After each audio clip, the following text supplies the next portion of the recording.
सद्गुरुनाथ महाराज की जय। महायोगी स्वामी उमानंद सरस्वती की जय।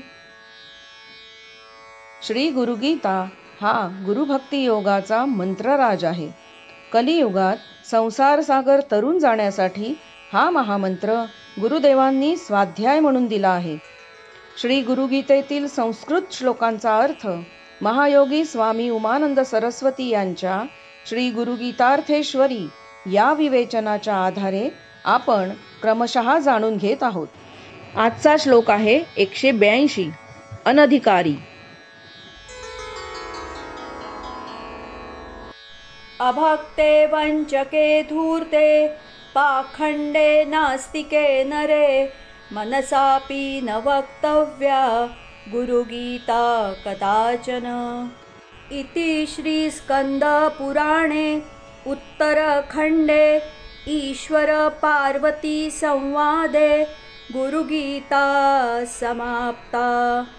श्री गुरुदेव दत्तात्रेयार्पणमस्तु।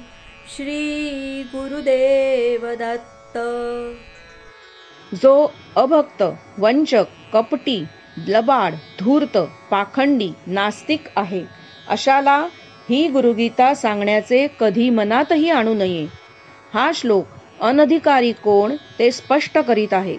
गुरुला जो मानित नाही तो अभक्त, ज्याचे वर्तन कपटी आहे, आत एक बाहेर एक असे फसवे आहे, जो लबाडी करतो, फसवतो, जो दांभिक नास्तिक आहे, त्याला श्री गुरुगीता सांगण्याचे देखील मनात आणू नये असा स्पष्ट दंडक हा श्लोक घालून देत आहे। हृदयपालट करण्याचे सामर्थ्य एका गुरुत फक्त असते। श्री गुरुगीता रहस्य हे गुरु शिष्य परंपरेनेच द्यायचे। श्री गुरुगीता हा महामंत्र आहे, तो देण्याचा अधिकार गुरुत्व प्राप्त झालेल्यालाच आहे। जसा भगवद्गीतेचा अधिकारी अर्जुन, तसा श्री गुरुगीता रहस्याचा एकमेव अधिकारी गुरुपुत्र परम गुरुभक्तच होय। इतर गुरुभक्तांनी हे रहस्य सांगण्याची जबाबदारी घेऊ नये, कारण अनधिकारी व्यक्तींना गुरु महती पेलणार नाही, वरच शाप होण्याची भीती राहील। अशा प्रकारे स्कंद पुराणातील उत्तरखंडातील शंकर पार्वती संवादात असलेली श्री गुरुगीता समाप्त। श्री गुरु दत्तात्रेयांना अर्पण असो। गुरु मूर्तीसी संतोष होता, त्रय मूर्ती तुष्टती तत्वता। वेद शास्त्री असे सम्मता, पारंपर गुरुमार्ग हा। सद्गुरुनाथ महाराज की जय।